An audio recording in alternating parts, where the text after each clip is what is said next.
আসসালামু আলাইকুম রহমতুল্লাহি ওয়া আউযুবিল্লাহি মিনাশ শাইতানির রাজিম বিসমিল্লাহির রহমানির রহিম। আমরা কি কখনো খেয়াল করেছি আমাদের চারপাশে কত তরুণ আছে? তরুণ প্রজন্মের একটা সংখ্যা যারা অনেক চেষ্টা করেও চাকরি পাচ্ছে না।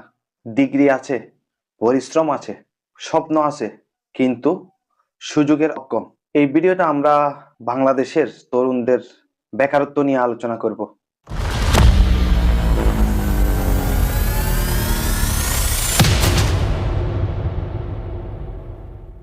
বাংলাদেশে বেকারত্ব কেন বাড়ছে এবং এর সমাধান কোথায় পেতে পারি, আমরা কিভাবে এর সমাধান করতে পারি।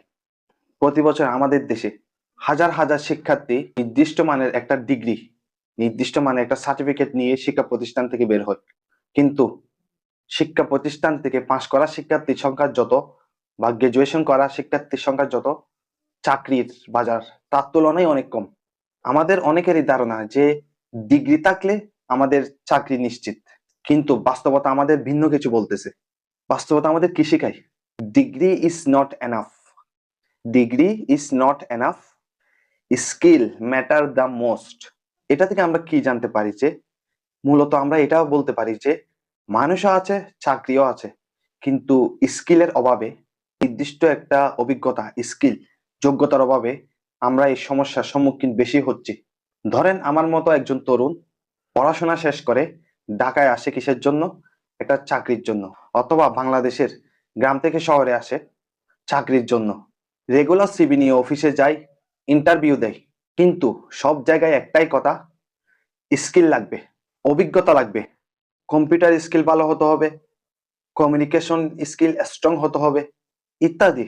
এই আমার মতো যুবকই শেষে অবাক হয়ে ভাবে যে আমি কোথায় ভুল করলাম, এতদিন এই শিক্ষা অর্জন করে আমি কোথায় ভুল করলাম। এটাই আজকের সমাজের বাস্তব চিত্র। আসলে আমরা এটা জানি যে বেকারত্বতা মূলত কি কারণে বৃদ্ধি পাচ্ছে। স্কিল গ্যাপ বা দক্ষতার অভাব। আজকের চাকরিতে সাধারণত computer skill, communication skill, team working, collaboration and problem solving etcetera এগুলা থাকা খুবই জরুরি, কিন্তু আমাদের শিক্ষা ব্যবস্থা প্র্যাকটিক্যাল স্কিল গুলা অনেক সময় শেখায় না। দুই, জব কম কিন্তু অ্যাপ্লিক্যান্ট বেশি। একটি চাকরিতে অনেক সময় শত শত হাজার হাজার মানুষ অ্যাপ্লাই করে, যার কারণে কম্পিটিশন বা প্রতিযোগিতা একটু বেড়ে যায়। তিন, এক্সপেরিয়েন্স। বাংলাদেশের ক্ষেত্রে যেটা খেয়াল করি, মূলত এন্ট্রি লেভেলের জবেও আপনার এক্সপেরিয়েন্স খুঁজে। চার, টেকনোলজি অ্যান্ড অটোমেশন। অনেক প্রতিষ্ঠান সফটওয়্যার ও অটোমেশন প্রযুক্তি ব্যবহার করতেছে, যার কারণে জনবল কমে যাচ্ছে, জনবল কম প্রয়োজন হচ্ছে। পাঁচ, রং সাবজেক্ট চয়েস। অনেক শিক্ষার্থী যখন এইচএসসি পাস করে, ইন্টারমিডিয়েট পাস করে, তারা বর্তমান সময়ে চলিত ট্রেন্ড অনুযায়ী সাবজেক্ট বেছে নেয়, কিন্তু ভবিষ্যতে ওই সাবজেক্টে জব মার্কেটের ডিমান্ড কেমন হতে পারে, জব মার্কেট কেমন থাকতে পারে, তারা এসব বিষয় নিয়ে চিন্তা করে না। চলুন আমরা এখন জেনে নিই বেকারত্বের কারণে কি কি প্রভাব বা ইম্প্যাক্ট থাকতে পারে। বেকারত্ব শুধু অর্থের সমস্যা নয়, এর সঙ্গে যুক্ত হয় মানসিক চাপ, পরিবারের দুশ্চিন্তা এবং মানসিক অশান্তি এবং আত্মবিশ্বাসের ঘাটতি। এছাড়াও সমাজ এবং দেশের দিক থেকেও ক্ষতি হয়। মূলত আমরা মেধাবীদের হারাই এবং প্রোডাক্টিভিটি কমে যায়, যার কারণে আমাদের মেধা বিদেশে পাচার হয়। দেশে ভালো জব, চাকরির সুবিধা না পেয়ে তরুণরা তাদের পড়ালেখা শেষ করে বিদেশে চলে যায়, বিদেশে পাড়ি জমায়, যাকে আমরা বলতে পারি মেধা পাচার। এই সমস্যা সমাধানে আমরা কিছু পদক্ষেপ নিতে পারি, যেটা আমাদের স্টুডেন্ট লাইফ থেকে করা উচিত। প্র্যাকটিক্যাল স্কিলের উপর, প্রথমত এক, প্র্যাকটিক্যাল স্কিলের উপর জোর দেওয়া। Computer skill, graphic design, coding, digital marketing, management system. আজকের দুনিয়ায় স্কিল মানে হলো কি অপরচুনিটি আপনার জন্য। দুই, ছোট কাজের মাধ্যমে শুরু করা। নিজের মেধাকে কাজে লাগিয়ে, সৃজনশীলতাকে কাজে লাগিয়ে ছোট ছোট কাজের মাধ্যমে প্রথম ধাপটা শুরু করা।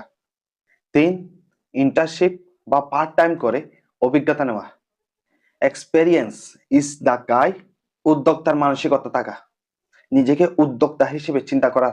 যদি চাকরি না হয়, যদি জব না হয়, ছোট একটা কাজের মাধ্যমে নিজেকে উদ্যোক্তা হিসেবে প্রমাণ করা।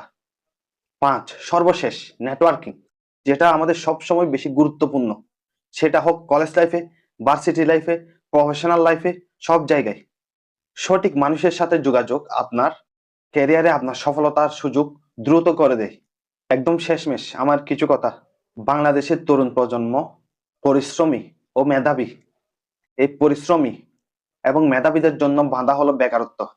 আপনি যদি আপনার স্কিল ডেভেলপ করেন, এগিয়ে যেতে থাকেন, তাহলে সফলতা একদিন আসবে ইনশাল্লাহ।